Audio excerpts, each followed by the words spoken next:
काल काल पेपर वाचत बसलो होतो. एक बातमी दिसली मला की चालता चालता एका माणसानं सोन्याचं लालच देऊन त्याच्याकडून 10 लाख रुपये लुटले. कसे लुटले ते सांगतो. पहिला काय पडला, तो रस्त्यात एक माणूस भेटला. तो म्हणे इथून मला GPOला जायचं आहे. GPOला जायचं तर म्हणला कुठून जाता येईल? तर म्हणे हा रोड जातो GPOला, तुम्ही इथून जाऊ शकता.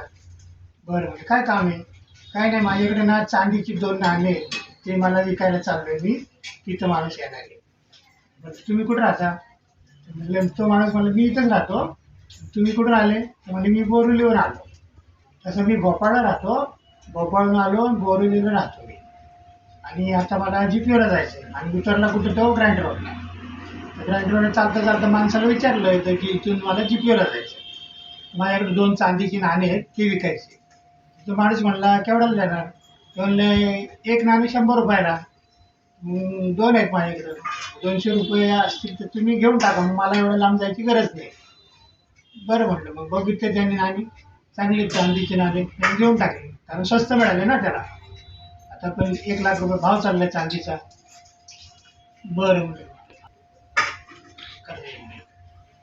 त्यानंतर तो म्हणला आता मला दुसरा माणूस येणार आहे, माझ्याकडे 5 किलो सोन्याचं 5 किलो वजनाचे 2 पान आहेत, म्हणजे 5 पान आहेत असे, ते मला विकायचे, त्यासाठी मला भेटायला जायचं नाही. तर म्हणलं मग कसं किलो आहे ते? म्हणजे आता 1 लाख रुपये तरी देणार, तर 1.5 लाख रुपये भाव चालू आहे बाहेर. म्हणलं तुम्हाला पाहिजे तर मी देईन. तर म्हणलं मला बघायला पाहिजे कसं आहे काय ते. आता म्हणलं आपण जवळच आहे, इथून झवेरी बाजार जवळ आहे. मग तुम्ही काय करा, मला 2 किलोचं द्या. तर 2 किलोचे पाने ते बघा, तुम्ही घेऊन टाका. मग त्याने ते 2 किलोच्या हिशोबाने पैसे दिले आणि घेऊन गेला. मग तो तो माणूस गेला निघून बोरवलीला. आणि मग हे गेले झवेरी बाजारात. त्यांनी ते सोन्याचं चेकिंग केलं की खरं आहे का खोटं आहे. आधीच करायला पाहिजे ना, त्यांनी नंतर केलं ते. तरी पण नशिबाने ते चांगलं मिळालं, म्हणजे ते बाबा सोनं खरं आहे. मग त्याला अजून लालच झाली. त्याने काय केलं, त्याचा नंबर त्याने घेतला होता, फोन नंबर. त्यांनी त्याला बोरिवलीला फोन केला की ते उरलेले ते 3 किलो ते विकले का? तो म्हटलं नाही, मला विकायचंच आहे, पण अजून माझ्याकडे तसंच आहे. तर म्हणलं ते केवढ्याला द्यायचे? मी येतो बोरिवलीला. तर म्हणलं तो तिथे 10 लाख होईल त्याचे, तर तुम्ही 10 लाख रुपये आणा आणि सगळं सोनं घेऊन टाका. वजन 5 किलो होतं, 5 किलो हिशोबाने याला स्वस्त वाटलं. तर म्हणलं ठीक आहे, मी येतो, तुम्ही कोणाला देऊ नका. मग ते सोनं घ्यायला तो बोरिवलीला गेला. ग्रँड रोडवरून बोरिवलीला गेला. आणि तिथं त्याच्याकडे पैसे नव्हते स्वतःकडे काय 4-5 लाख होते, ते घेतले. आणि मित्रांकडून काही उसने घेतले. आणि मी सोनं आणतोय, आपल्याला बरं पडेल, स्वस्त पडेल म्हणून. आणि बरं म्हणले. बाकीच्या मित्रांनी पण त्याला दिले. मग ते 10 लाख रुपये एकत्र केले. तो बोरिवलीला गेला आणि त्या माणसाशी फोन करून संपर्क साधला.